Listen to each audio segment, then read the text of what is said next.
In this video, I'm going to show you how to export a video in MP4.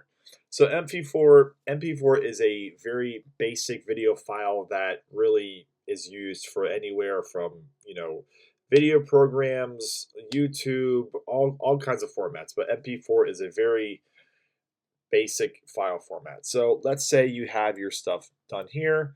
As you see, I have just some videos here, and I want to finally export the project.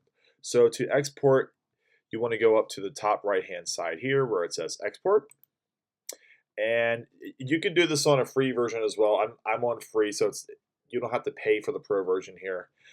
So let's first make sure that we're going to export into the right folder and file. That's always really important. I'll just have it here.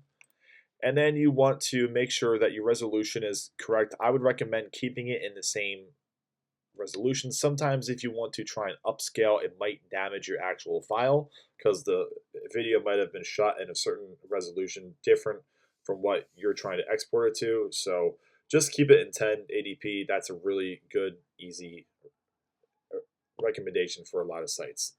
So the format is the thing that you really want to keep in mind here. So you just want to make sure that it's set to MP4, and then you would just hit export. We'll just get rid of that. We can just do the export with watermark. Believe in magic, the kind that's not just in spells, but in every brick and stone of Hogwarts. Exporting your file in MP4. Hope you guys liked the video, and we'll see you next time.